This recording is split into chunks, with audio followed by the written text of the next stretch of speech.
எந்த நேரத்திலும் Iran Israel மீது போர் தொடுக்கும் சூழல் ஏற்பட்டுள்ளதால் உலக அளவில் ஒரு பெரும் பதற்றம் நீடிக்கிறது. போர் வந்தால் அதில் யார் வெற்றி பெறுவார், இரு நாடுகளினுடைய இராணுவ பலம் எப்படி இருக்கிறது என்பதை பற்றிய ஒரு ஒப்பீட்டை பார்க்கலாம். முதலாவதாக, விரைவில் போர் வெல்லப் போவது யார்? ஈரான் மற்றும் இஸ்ரேல் இரு நாடுகளுடைய இராணுவ பலம் எப்படி இருக்கிறது என்பதை பார்ப்பதற்கு முன்பாக மக்கள் தொகையை பார்க்கலாம். ஈரானுடைய மக்கள் தொகை 8.9 கோடி பேர், இஸ்ரேலின் மக்கள் தொகை வெறும் 93 லட்சம் தான். அதாவது 1 கோடிக்கும் குறைவான மக்கள் தொகையை கொண்ட ஒரு சிறிய நாடு இஸ்ரேல். இராணுவ பலத்தை பொறுத்தவரை ஈரானில் 5,80,000 இராணுவ வீரர்கள் இருக்கின்றனர். இஸ்ரேலில் 1,70,000 இராணுவ வீரர்கள் மட்டுமே இருக்கிறார்கள். ரிசர்வ் படை வீரர்கள் அதில் 2 லட்சம் பேர் ஈரான் வசமும் 4,65,000 பேர் இஸ்ரேல் வசமும் இருக்கின்றார்கள்.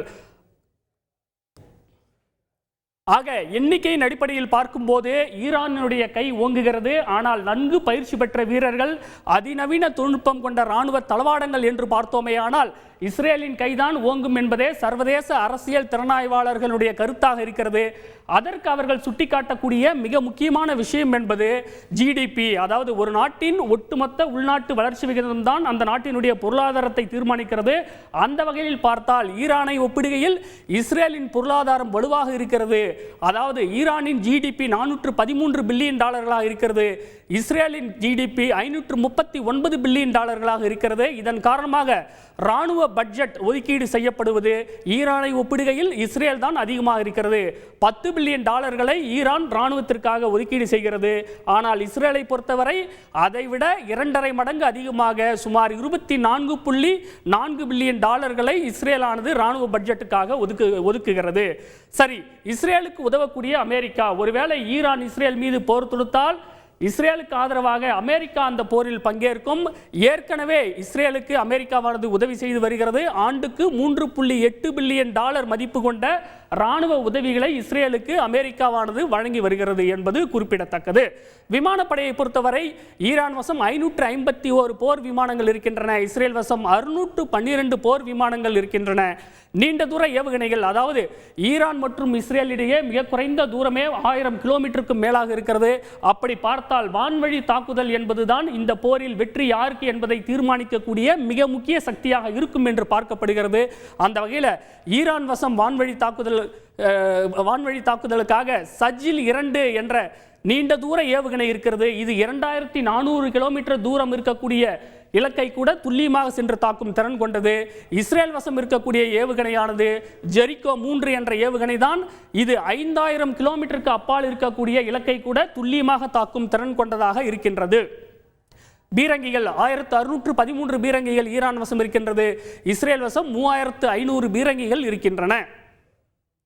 கடற்படையை பொறுத்தவரை 23 நீர்மூழ்கி கப்பல்கள் ஈரான் வசம் இருக்கின்றன. இஸ்ரேல் வசம் 3 டால்பின் வகை நீர்மூழ்கி கப்பல்கள் இருக்கின்றன. இது தவிர ரோந்து கப்பல்கள் பலவும் இருக்கின்றன. ஆக மொத்தம் எண்ணிக்கையானது 30ஐ தாண்டுகிறது. சரி, ஈரானுடைய முக்கியமான கூட்டாளி யார் என்று பார்க்கும்போது எப்படி இஸ்ரேலுக்கு ஆதரவாக அமெரிக்கா களமிறங்கும், அமெரிக்கா எல்லா வகையிலும் உதவியை செய்யுமோ, அதுபோல ஒருவேளை இஸ்ரேல் மீது ஈரான் தாக்குதல் நடத்தும் போது அந்த பதில் தாக்குதலை எதிர்கொள்வதற்காக ஈரானுடைய முக்கிய கூட்டாளி லெபனானை தலைமையிடமாக கொண்டு இயங்கக்கூடிய ஹிஸ்புல்லா அமைப்பு மிகவும் சக்தி வாய்ந்த ஒரு அமைப்பாக இருக்கிறது. இந்த அமைப்பின் வசம் 70,000 ராக்கெட்டுகள், ஏவுகணைகள் இருக்கின்றன. இது இஸ்ரேலுக்கு மிக பெரும் சவாலாக இருக்கும் என்று எதிர்பார்க்கப்படுகிறது. இது தவிர அணு ஆயுத தாக்குதல் என்று பார்க்கும்போது இஸ்ரேல் வசம் தரை வழி, வான்வழி, கடல் வழி என்று 3 வகையிலும் அணு ஆயுத தாக்குதல் நடத்தக்கூடிய வல்லமை இஸ்ரேல் வசம் இருக்கின்றது. அந்த தொழில்நுட்பமும் இஸ்ரேல் வசம் இருக்கின்றது. ஆனால் ஈரான் வசம் அணு ஆயுத தாக்குதல் நடத்தக்கூடிய அளவு சக்தி இருக்கிறதா என்று பார்த்தோமேயானால் அது கேள்விக்குறியாக மட்டுமே இருக்கின்றது. ஆக மொத்தத்தில் வீரர்கள், இராணுவ தளவாடங்களோட எண்ணிக்கையில் ஈரான் தான் முன்னிலையில் இருக்கு. ஆனால் அவையெல்லாம் பழசாக இருப்பது தான் அந்நாட்டுக்கு மிக பெரும் பின்னடைவாக பார்க்கப்படுகிறது. மாறாக இஸ்ரேலை பொறுத்த வரைக்கும் லேட்டஸ்ட் டெக்னாலஜி வைத்திருப்பதால போர் இஸ்ரேலுக்கு சாதகமாக முடியவே வாய்ப்புகள் இருப்பதாக சர்வதேச அரசியல் திறனாய்வாளர்கள் சொல்றாங்க. ஒருவேளை இஸ்ரேல் மீது ஈரான் தாக்குதலை தொடங்கினா இஸ்ரேலுக்கு ஆதரவாக அமெரிக்கா பதிலடி கொடுக்கும்னு ஏற்கனவே அதிபர் ஜோ பைடன் எச்சரிக்கை விடுச்சிருக்காரு.